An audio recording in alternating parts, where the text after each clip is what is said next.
إن الحمد لله نحمده ونستعينه ونستغفره ونعوذ بالله من شرور أنفسنا ومن سيئات أعمالنا من يهده الله فلا مضل له ومن يضلل فلا هادي له وأشهد أن لا إله إلا الله وحده لا شريك له وأشهد أن محمدا عبده ورسوله صلى الله عليه وسلم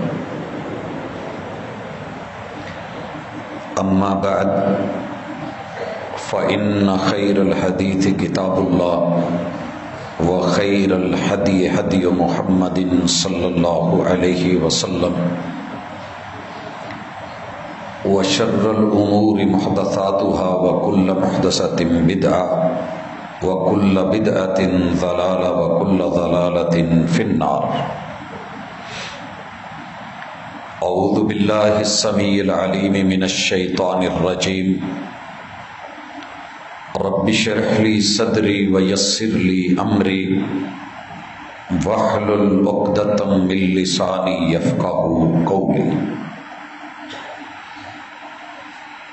حاضرین مجلس، احباب گرامی، سامعین و سامعات،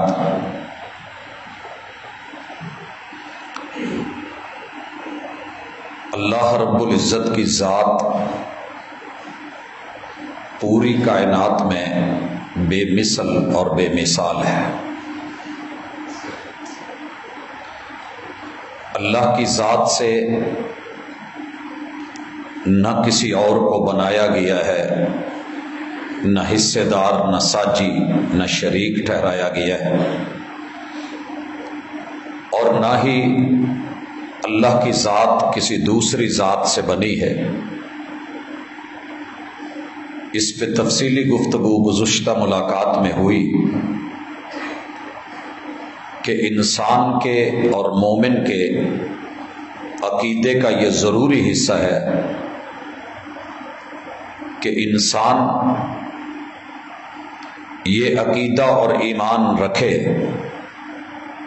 قل هو اللہ احد اللہ الصمد لم یلد ولم یولد ولم یکن لہ کفوا احد. الہ کی ذات، اللہ رب العزت کی تمام تر صفات، وہ اپنی ربوبیت میں اور الوہیت میں اکیلا ہے، وحدہ لا شریک. اسی عقیدے کا لازم و ملزوم اور بنیادی تقاضا یہ ہے کہ ساری مخلوقات کو اللہ رب العزت سے الگ حیثیت میں دیکھا جائے، جانا جائے اور مانا جائے.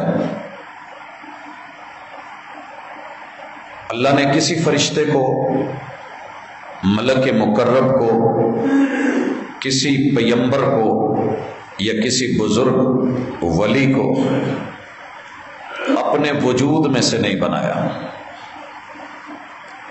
اور اگر کسی نے یہ دعویٰ کیا تو اللہ نے عزیر کو اللہ کا بیٹا کہنے پہ یہودیوں کی درگت کتاب اللہ میں بنائی،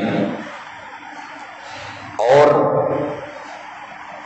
نصرانیوں، عیسائیوں اور کرسچنز پہ کفر کا یہ فتویٰ کتاب اللہ نے آسمان سے لگایا کہ لقد کفر الذین قالوا ان اللہ ثالث ثلاثہ.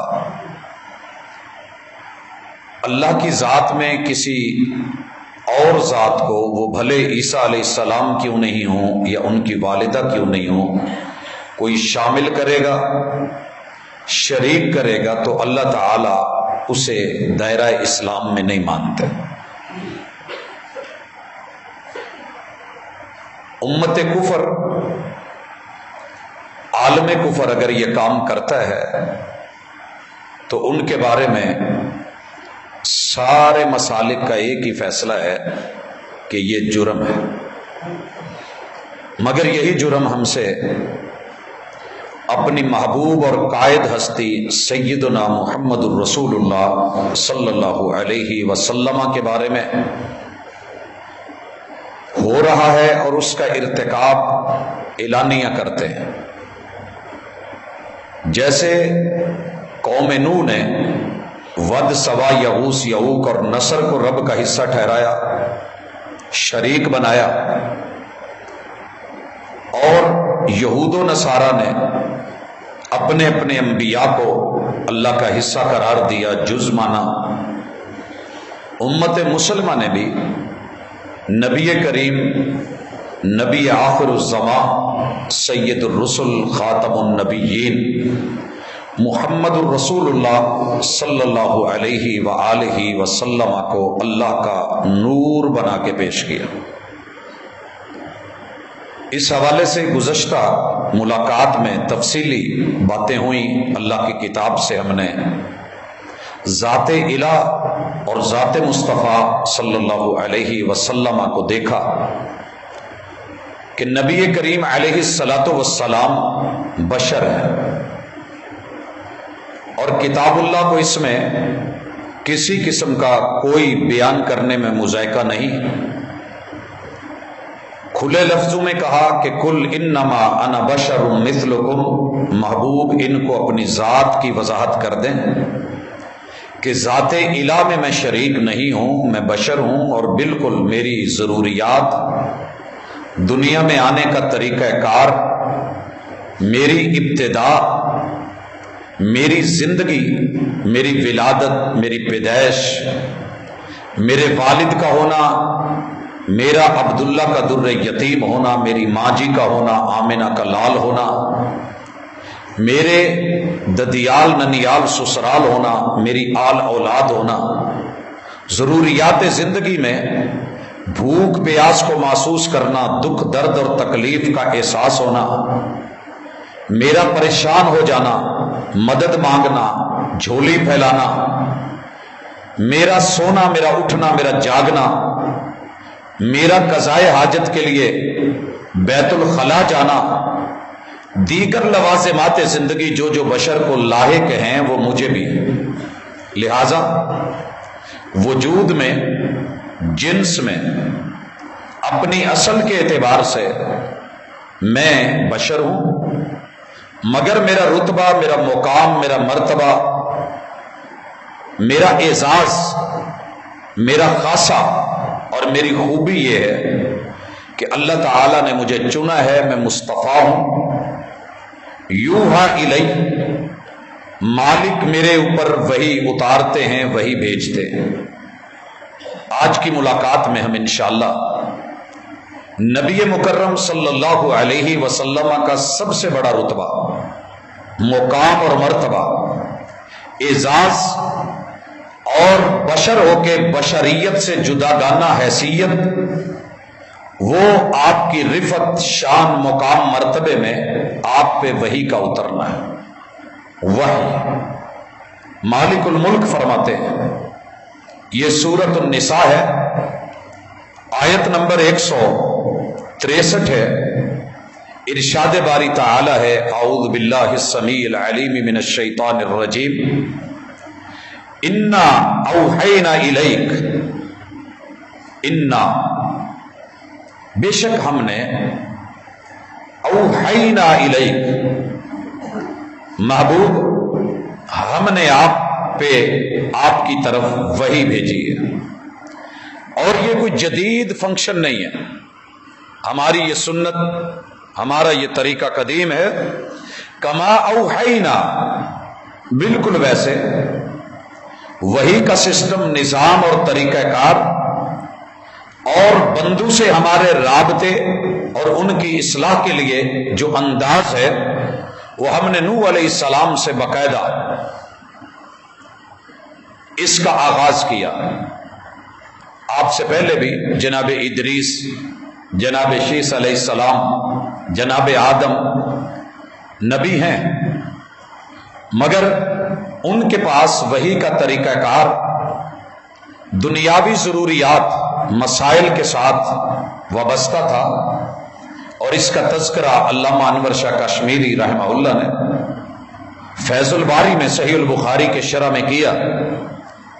باقاعدہ وہی ائمہ محدثین نے شروحات حدیث میں اور کتب تفسیر میں یہ لکھا ہے کہ احکام کے ساتھ، نواہی کے ساتھ وحی کا باقاعدہ آغاز نوح علیہ السلام پہ ہوا، اور اسی کا تذکرہ سورۃ النساء آیت نمبر 163 کہ محبوب ہم نے آپ کو بھی وحی دی ہے، آپ کی طرف بھی وحی روانہ کی ہے، کما اوحینا الی نوح، جیسے ہم نے نوح علیہ السلام والنبیین من بعدی، اور ان کے بعد جتنے بھی انبیاء آئے ہیں ہم نے سب کی طرف وحی کا سلسلہ جاری رکھا ہے۔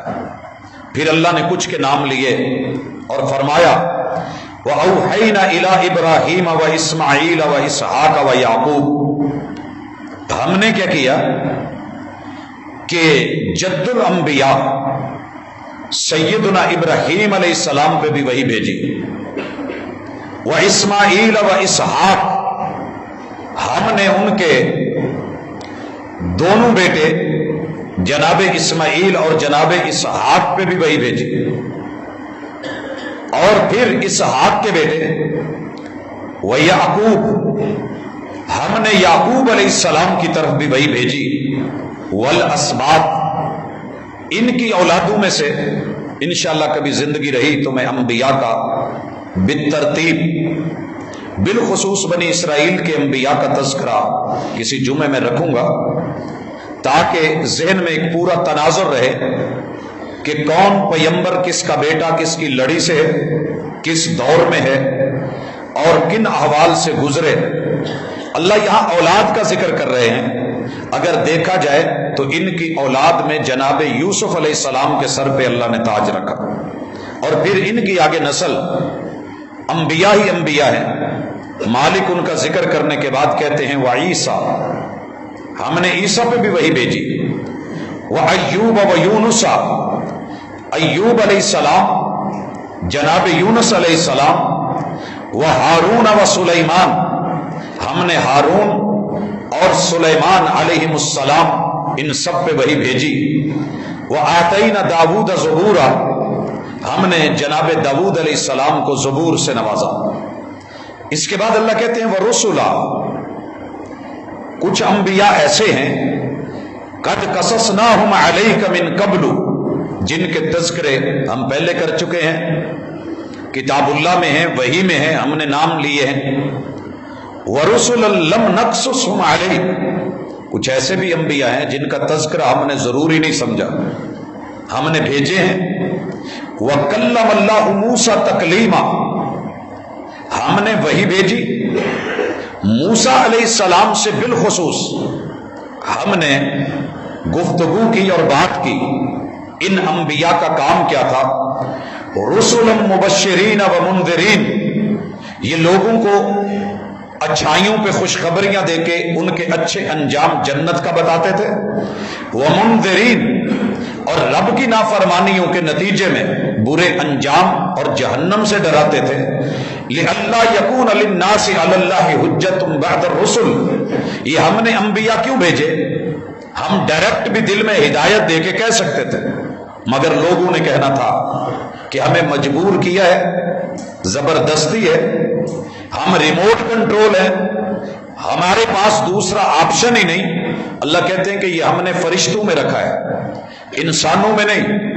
اچھے برے کا امتیاز دے کے، صحیح غلط کی پہچان دے کے، حواس خمسہ سے نواز کے، روشنی اور اندھیرے کا فرق بتا کے، اچھی اور بری آواز کی پہچان کروا کے، دوست اور دشمن کا حوالہ دے کے، اچھی بری خوشبو کا احساس دلا کے، اور اچھے برے ٹیسٹ، اچھے برے لمس کو، اور پھر دل اور دماغ دے کے ہم نے انبیاء کو بھیجا، تاکہ کل قیامت کو اللہ کے خلاف دلیل بنا کے نہ کھڑے ہو جائیں کہ اللہ ہم مجبور تھے، تو جبار تھا، مجبور ہو کے ہم نے کیا۔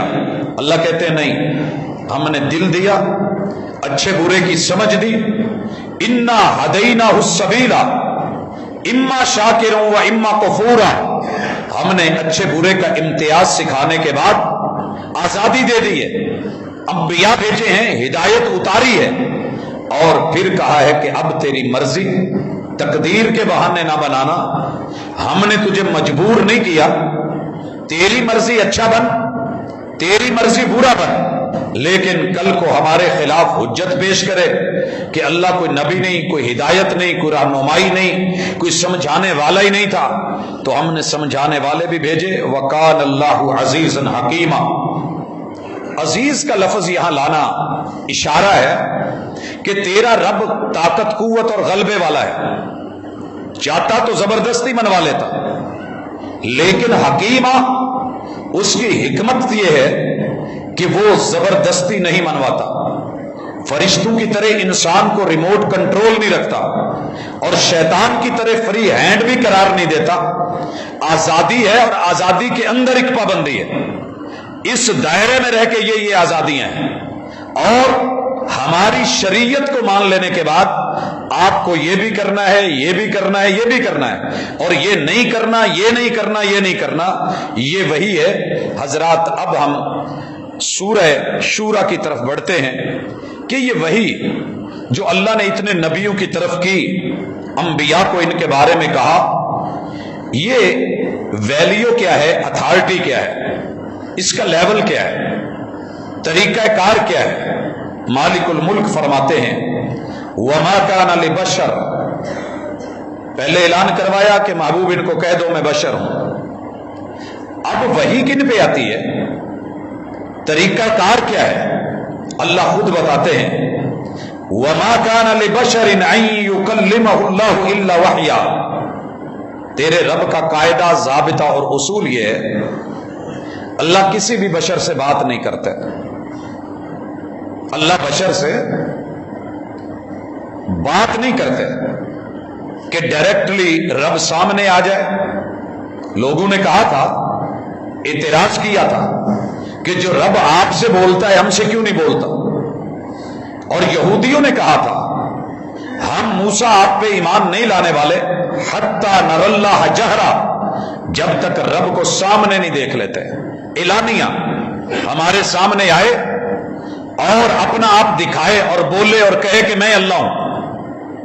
اللہ نے ان کو تو نہیں کہا، لیکن موسیٰ علیہ السلام کو کہا اننی انا اللہ، موسیٰ سن میں بول رہا ہوں، یہ آواز میری ہے اور میں اللہ ہوں۔ جب یہ باتیں قوم نے سنی تو بگڑ گئی، یار آپ بھی ہماری طرح بشر ہیں، آپ سے بات کر لیتا ہے تو ہم سے کیوں نہیں کرتا، یہ اعتراض صدا رہا ہے، آپ میں کیا خوبی ہے۔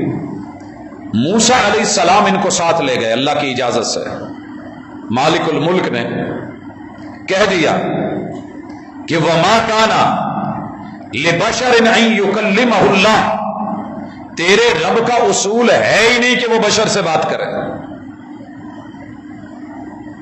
یہ تو نہیں ہوگی۔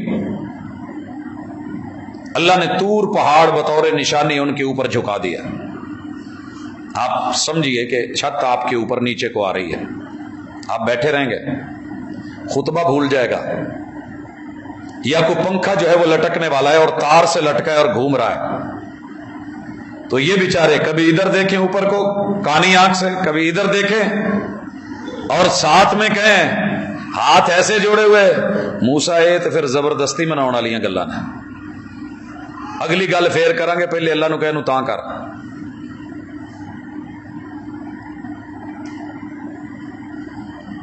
اللہ نے اپنا آپ دکھایا، عقل مند ہوتے تو سمجھ آ گئی تھی کہ جس پہاڑ کو اپنی جگہ سے ہلانا مشکل ہے، وہ پہاڑ سر کے اوپر آ رہا ہے، اللہ نے پہاڑ ہٹا دیا، یہ وعدے سے پھر مکر گئے، پھر مکر گئے۔ یہاں اللہ تعالیٰ وضاحت فرماتے ہیں کہ کسی بھی بشر سے اللہ بات نہیں کرتے الا وحیا، ہاں اللہ یہ کرتے ہیں کہ اس کو الہام کر دیتے ہیں، دل میں بات ڈال دیتے ہیں، القاء کر دیتے ہیں۔ یہ وحی کی وہ قسم ہے جس کو لفظی وحی بھی کہتے ہیں، جیسے اللہ نے موسیٰ کے دل میں یہ بات ڈالی کہ آپ اپنے بیٹے کو صندوق میں بند کر کے آپ سمندر کی لہروں کی نظر کر دیں. یہ بات آسان نہیں ہوتی. بات کو دل میں ڈالنا، خیال پیدا کرنا، سوچ کے رستے ہموار کرنا اور پھر دل کو اس پہ مطمئن کر دینا، یہ وحی کا حصہ ہے. الہام انسانوں کو ہوتا ہے، جانوروں کو ہوتا ہے. اللہ نے سورۃ النمل میں چیونٹیوں کا ذکر کیا، شہد کی مکھی کا ذکر کیا کہ کیسے وہ اڑتی ہے، عام پھولوں پہ نہیں بیٹھتی، خاص پھولوں پہ بیٹھ کے، گندگی پہ نہیں بیٹھتی، صاف ستھری چیزوں پہ بیٹھ کے، رس چوس کے، لے کر کے، اڑان بھر کے، جا کر کے، چھتے بنا کے، شہد بنا کے. تو یہ اللہ نے طریقہ کار، اور اس کا ذکر مالک الملک نے سورہ الاعلی میں بھی کیا. سبح اسم ربک الاعلی الذی خلق فسوی والذی قدر فہدی. تیرا رب وہ ہے پاکیزگی کے لائق، شکوے کے لائق نہیں. سبح اسم ربک الاعلی، جو سب سے سر بلند ہے، اعلی ہے. الذی خلق فسوی، جس نے بنایا ہے اور بڑا برابر بنایا ہے، کمال بنایا ہے. یہ برابری اگر دیکھنی ہو تو کبھی جوتوں کی دکان پہ جا کے دیکھیں. ایک پاؤں کا سائز ہے، دوسرا ہم چیک کر کے لے جاتے ہیں، اس میں پورا ہوتا ہے. بنانے والے کو اندازہ ہے کہ جب ایک ایسا ہے تو دوسرا بھی ایسا ہی ہوگا. آنکھ کو دیکھ لیں، دونوں کے رب نے کٹ برابر رکھے ہیں. ہاتھوں کو دیکھ لیں، سائز برابر رکھے ہیں. ہمارا جب درزی ناپ لے رہا ہوتا ہے دونوں بازو کی تو نہیں لیتا، ایک سائڈ کی ناپ لی اور پتہ چل گیا کہ یہ ایسے. ٹانگوں کو دیکھ لیں، شلوار کی ناپ ایک سائڈ سے لی جاتی ہے. اللہ کہتے ہیں یہ ہم نے بنایا ہے. خالق فسوی والذی قدر، پھر ہم نے اندازے، تخمینے، لاگتیں، ضرورتیں، حاجتیں، مسائل، وسائل دے کے فہدا، ہم نے الہام کر دیا، سمجھا دیا، پڑھا دیا، رستہ دکھا دیا اور دل میں یہ باتیں ڈال دی کہ کیا کرنا ہے. اس کی مثال لینی ہو تو بچہ جب پیدا ہوتا ہے، دنیا میں آتا ہے، دنیا نئی ہے، کوئی زبان نہیں آتی، بھوک لگتی ہے تو کون ہے جو اس کے ہاتھ پاؤں کو حرکت دے کے کہتا ہے کہ ذرا ہلا، تجھے دنیا دیکھے. اشارے کی دنیا، اشارے کی زبان. دادی اماں، نانی اماں، رشتہ دار دیکھ کے کہیں بیٹا اٹھو، بچہ ہاتھ پاؤں مار رہا ہے، بھوک لگی ہے. اور جب ہاتھ پاؤں کوئی نہ دیکھے تو انٹرنیشنل لیول کی ٹون کو اندر کون چلاتا ہے کہ تو رو. تیرے رونے سے پورے حال میں پتا چلے گا، یہاں روم میں پتا چلے گا کہ بچے کو بھوک لگی ہے. یہ سارے سیٹ اپ. اور پھر گائے کے بچے کو پیدا ہوتے ہی پچھلی ٹانگوں میں کون بھیج دیتا ہے، اور ہاتھی کے بچے کو پیدا ہوتے ہی اگلی ٹانگوں میں کون بھیج دیتا ہے. میں نے کبھی گائے کے بچے کو، بھینس کے بچے کو، بکری کے بچے کو اگلی ٹانگوں میں جاتے نہیں دیکھا. اور ہتھنی اس کے بچوں کو پچھلی ٹانگوں میں جاتے نہیں دیکھا. جو رب نے جہاں جس کے لیے رکھا ہے، اور اللہ خود کہتے ہیں الم نجعل لہ عینین، کیا تیری آنکھیں نہیں بنائی کہ تو دیکھ سکے. ولسانا وشفتین، ہم نے پکڑ کے لیے ہونٹ اور چوسنے کے لیے زبان نہیں بنائی، اور اس میں کرو نہیں رکھا کہ اس کو کلوز کر لے، گول کر لے، اس کا پرنالہ بنا لے اور دودھ کو چوس لے. فہدیناہ النجدین، ہم نے الہام کر کے، سمجھا کر کے، دل میں بات ڈال کے اسے نہیں بتایا کہ تیری ماں کی چھاتیاں کس طرف ہیں. یہ ساری چیزیں اللہ کی طرف سے القاء ہے. آپ کے میرے دل میں اچھے برے کا امتیاز آتا ہے اور اللہ سجھاتے ہیں. یہ بشر کے ساتھ، اللہ کا عام بشر کے ساتھ معاملہ ہے کہ آپ کو اچھے برے کا امتیاز اللہ نے سمجھا دیا ہے. بھوک لگی ہے تو مجھے کیا لینا ہے، اندر سینسر لگا دیے.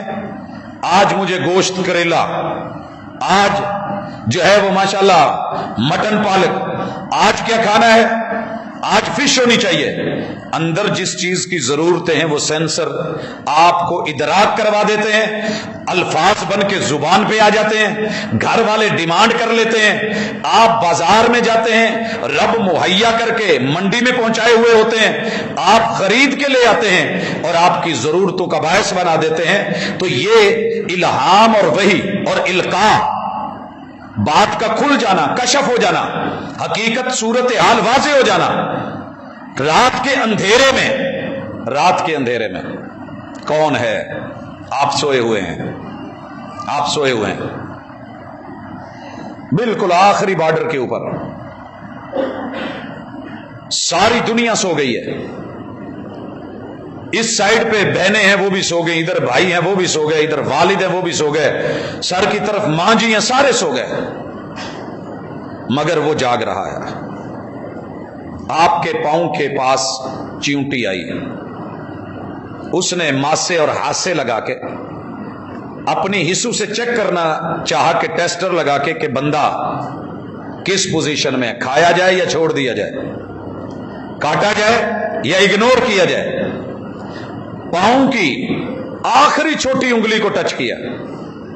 آپ بھی سوئے ہوئے ہیں، گہری نیند میں، خراٹے ہیں، اور آپ کی روح نکل کے یورپ میں، عرب ممالک میں اپنے اپنے مزاج کے مطابق جو ہے وہ کر رہی ہے. کوئی طواف کر رہا ہے، کوئی مسجد نبوی میں پھر رہا ہے، کوئی روضۃ من ریاض الجنہ میں بیٹھا ہے، کسی کے پیچھے کچھ، کسی کے پیچھے کچھ.